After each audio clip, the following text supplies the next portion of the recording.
जनपद बरेली में दबंगों के हौसले बुलंद हैं। यूपी में छेड़छाड़ का विरोध करने पर दबंगों ने युवती को मार मार कर अधमरा कर दिया। ताजा मामला जनपद बरेली के थाना शेरगढ़ के ग्राम सिबरामा का है, जहां मोहम्मद शफी की लड़की सुबह कूड़ा डालने को जूनियर हाई स्कूल के पास गई थी, जहां पहले से ही गांव के दो दबंग व्यक्ति इस्लाम खां पुत्र शमशाद और इस्लाम खान पुत्र नसीर ने कूड़ा डालने गई लड़की को गलत नियत से दबोच लिया और जब लड़की ने इसका विरोध किया तो दोनों व्यक्तियों ने मार मार कर लड़की को अधमरा कर दिया। हाशमी कहाँ रहती हो? ग्राम सिमरा।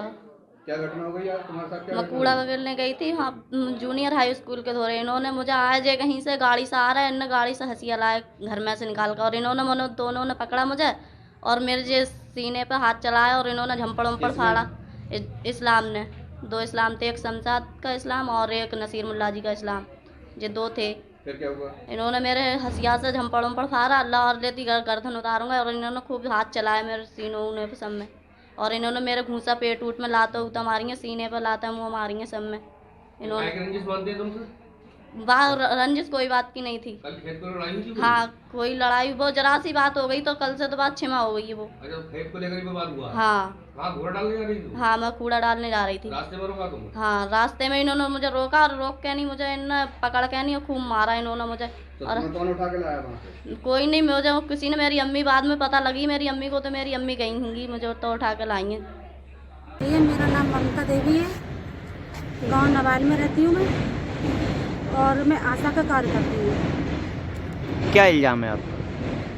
मुझे ये शिकायत है कि मेरा कार्य नवाल गांव में ही है, ठीक है, पर दूसरे एरिया की आशा आके मेरे गांव में मेरे मरीजों को भड़का के सरकारी की जगह प्राइवेट ले जाती है, क्योंकि उसका एरिया कम है और मेरा एरिया लेना चाहती है, जो मुझे बर्दाश्त नहीं है। मुझे ये है कि मतलब अगर जाए तो सरकारी जाए मरीज, प्राइवेट ना जाए। वो ऐसा क्यों करती हैं जो कि प्राइवेट अस्पताल में ले जाने के लिए क्या है आखिरकार वजह, क्यों नहीं लेके जाती सरकारी अस्पताल में? क्योंकि सरकारी में हम लोगों को 600 रुपये मिलता है डिलीवरी पे। जी।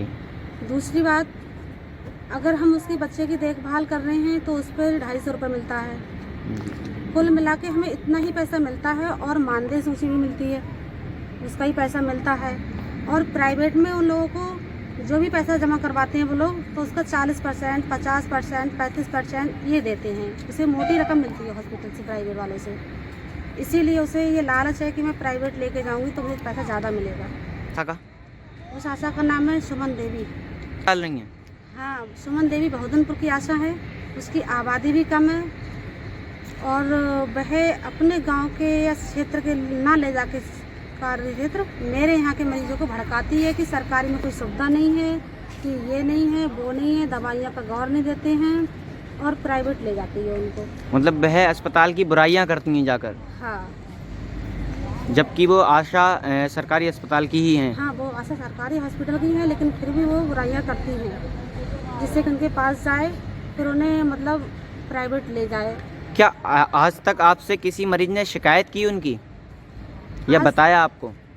आज तक शिकायत करने के लिए तो मतलब अभी मैंने जल्दी में अभी आज ही का एक केस है, जो अभी वो मैंने अभी तक देखभाल की उसकी, ठीक है, और एंड टाइम पे वो आज उसको ले गई।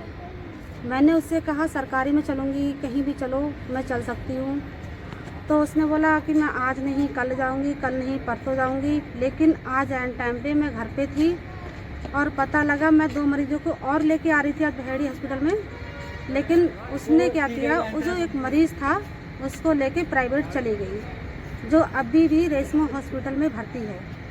क्या वह रेशमा हॉस्पिटल में ही ले जाती हैं मरीजों को, या और भी अन्य अस्पतालों में? वो अन्य हॉस्पिटलों में भी ले जाती है, लेकिन अभी वक्त की बात है रेशमा हॉस्पिटल में मरीज भर्ती है, जिसका नाम गीता है, हस्बैंड का नाम राकेश है, और उसने अभी मैंने फ़ोन किया तो उसने खुद कहा है कि सुमन ने भर्ती कराया है।